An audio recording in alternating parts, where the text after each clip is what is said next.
Hello, ladies and gentlemen, and welcome to Cat Talk here on GreenCountyHeraldOnline.com. I'm Russell Turner. This is my good friend Nick Chatham, and we're here at Greene County High School today to talk about all things going on with the Wildcats. And I have to tell y'all, earlier this week we had a little hiccup with the production, and we had to back things up to today, and that worked out really good, Nick, because Thursday night was a big night for Greene County High School. That's right. Tell us a little bit about what. Well, you know, you mentioned Thursday night. We had a big volleyball win against Summerall. Summerall is a very formidable opponent.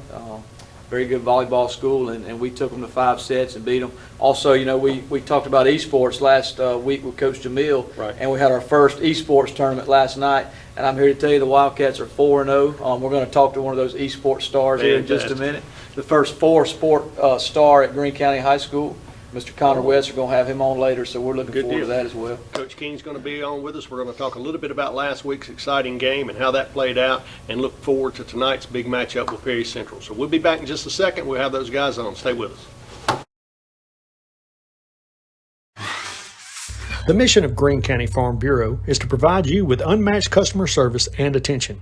If you're looking for home, auto, or life insurance, you should definitely give Jared Lott or Tyler Bray a call to learn more about the full line of insurance and financial services they have available. It's easy to find out if you're getting the type of coverage you need at the best possible rates. Just drop by and see Jared or Tyler at 812 Main Street in Leakesville, or give them a call at 601-394-2801. Here's a scenario. Work has sent you cross-country. You drive 2,000 miles, eat something that resembles food, and seal the deal with a room full of strangers.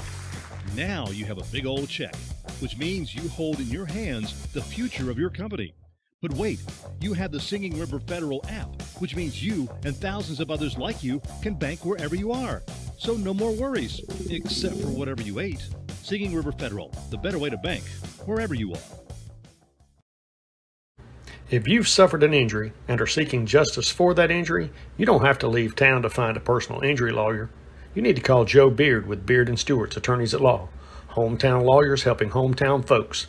Give Joe a call at 601-394-5900. And remember, go Cats, go! All right, we're back, folks, here at Cat Talk. Glad to have you back, and just glad to have Mr. Connor West here, the new QB1 at Greene County High School, and Coach King is back with us again. Always a pleasure to get his intake on the football game from last week, and that's exactly what we want to do. You know, they made a switch at quarterback this week, and as we mentioned, Connor moved to that position and did a great job, so we're excited to have him on. Connor, if you don't mind, tell us a little bit about the experience of moving to quarterback this week and how you felt in the game.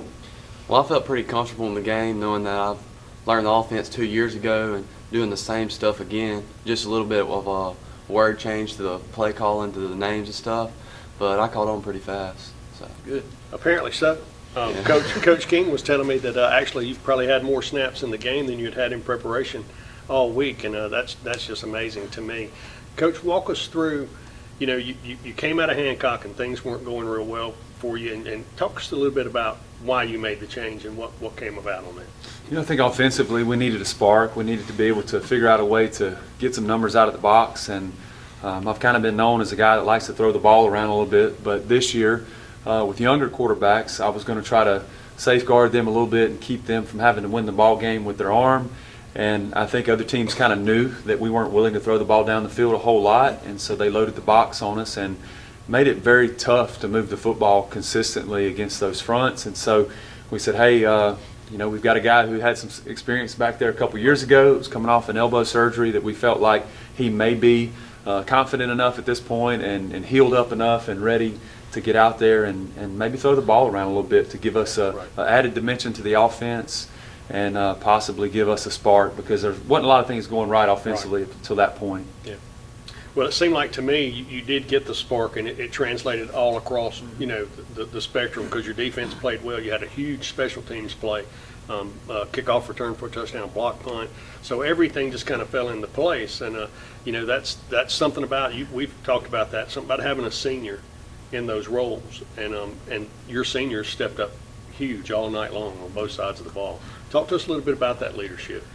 Yeah, you know, I think a lot of times it starts with the coaches. A lot of times when we put our heads together and we pride ourselves on being problem solvers, and obviously we had some problems offensively, and we felt like presenting this new approach not only to Connor but to his teammates and to everybody involved would would kind of breed confidence in them to say, hey, the coaches are working to try to fix this thing, correct this thing, instead of throwing in the towel or throwing our hands up, or what the definition of insanity, to continue to do what you're doing and it's not getting us anywhere. So I think us willing to make that change and present it to the team as being something that could be beneficial for us. We were fortunate enough to have enough leaders to buy into it and trust in, because it's always a mutual thing to where we present the idea or the notion, and it's up to the players to buy into it. Right. And a lot of times seniors, with that leadership and with that trust that they have in us, we work together that way. So it worked out pretty good. Well, I'll say this, you talk about leadership, and just in coaching Connor through the years, there's no better guy to put back there as far as a leader goes to run that huddle and to run that offense. Not saying you don't have other leaders on the field, but just I've coached him and I know firsthand his competitive nature. So Connor, talk to us a little bit about how competitive you are and that leadership that you're so good at. I don't like to lose. That's what it is.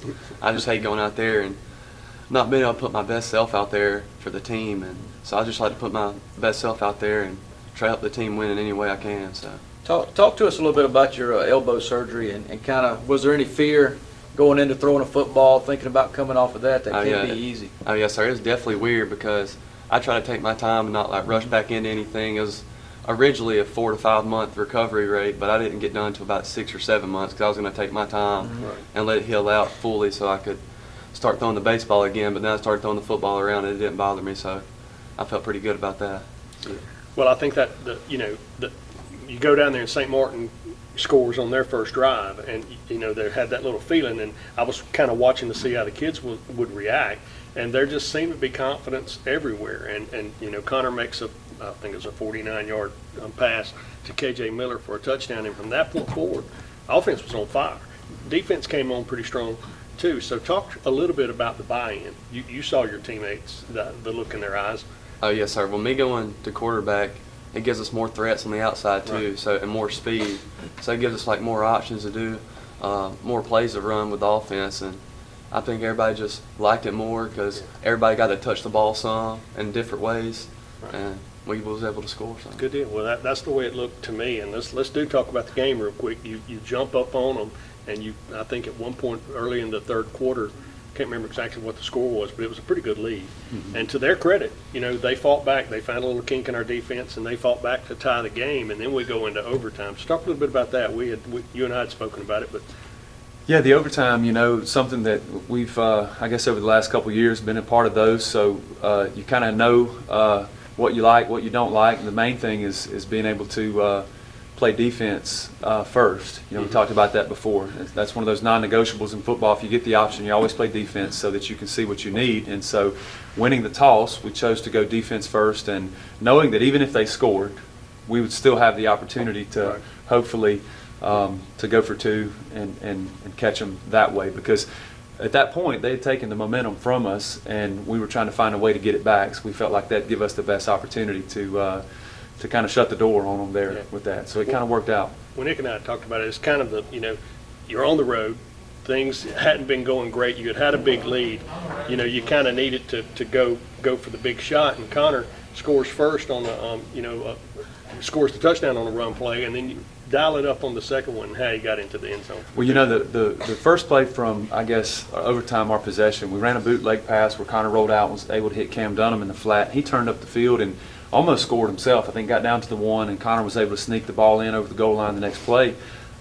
So when it came time to run the two-point play, the first thing we wanted to do is to try to draw them off sides. Instead of going from the 3-yard line, we were going to go from the 1.5-yard line and probably run the football in, because it's safe and I guess less things can go wrong than throwing the ball. But when they didn't jump, I said, well, let's run another pass play, but let's run something so that there's an option to it too. So we called the same pass play that we hit Cam on before, but we hit him from the other side of the formation and slipped him out. And after the play fake, when Connor rolled out, he had a defender trailing him a little bit, and Connor had not repped that play. I don't know if we'd repped that play with him previously in the week, so he decided to give us a little pump fake and then turn upfield and catch everybody off guard. I don't think anybody expected him to run the football in that situation, so definitely worked to our advantage. Yeah, good deal. It was an exciting win, 49-48, and Wildcat fans were happy. The team was happy. Talk to us a little bit about building on that moving into this week's Perry Central game. I know Connor did some extra preparation last night, beating up on some poor kid from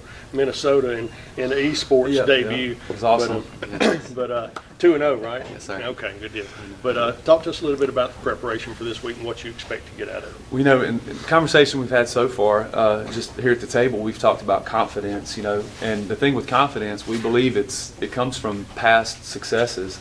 And so we're trying to instill confidence in the guys going into the St. Martin week, but let's be honest, we hadn't had a whole lot of past successes to have any confidence moving forward. So hopefully now the guys know that we can score points. They know we can get stops defensively. They know that we can throw and catch and do those things. So when things, you know, the ebb and flow of the game, maybe if things aren't going right, then they can lean on those previous experiences and say, hey, let's get it right because we've shown that we can do that before. And I think another thing, like we talked about with Connor, and I hate to continue to belabor that point, but with his calm demeanor, I think that breeds confidence in the players. There's no panic in him. There's no, you know, anything that would cause the guys around him to think that we can't get the job done. Right. So that's the biggest thing probably. You know, you talk about Connor being calm, and we talk about all the time, you know, kids like to specialize in certain sports in high school, and I'm totally against that. I like kids to play as much as they can.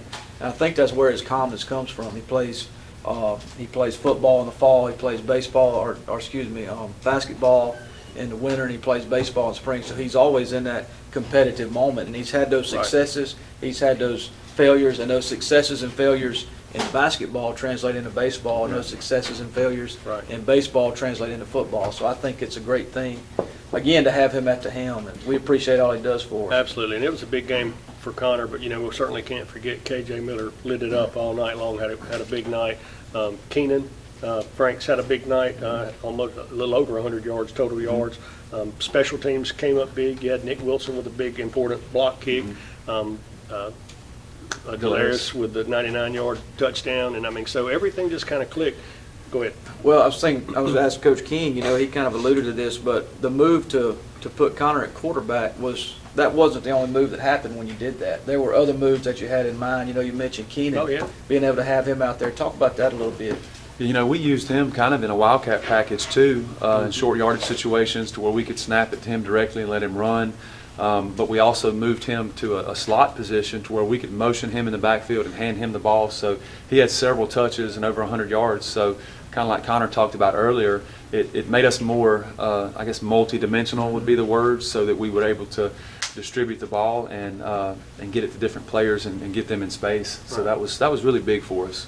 Well, real quick, talk to us a little bit about Perry Central. You know some of those guys. Y'all ready to play them? Is it got that rivalry feel? Oh, yes, sir. We've been growing up with them kids our whole life, playing them in like youth football, junior high football, and I think we got a pretty good shot now. If we just play like we did last week, we'll be fine. Coach King, I know it talked about hopefully turning this into an annual event. It makes sense for me. Nick, anything else for we? No, I just appreciate Connor. Again, I've said it, just been coaching him for 6 years now, and just appreciate the effort he always gives to any team he's playing on, and we look forward to seeing what the future holds Well, for it him. seems clear to me, though, that Coach Jamil is the one that's elevating him to a different level. There's no doubt about it. You know, if there was a sport for hair, he'd be a five-sport star. No doubt about it. Listen, folks, we appreciate y'all being with us this week. Sorry for the delay in getting Cat Talk out to you this week. Big game tonight at Perry Central. If you can, load up, go over to New Augusta, watch them, support the Wildcats. And we'll be back next week with a regular show. We're going to bring on some kids to talk about an anti-litter program that we have going on, and also a lot about Wildcat sports. So thanks a lot. Have a good weekend. We'll see you later. Go Cats.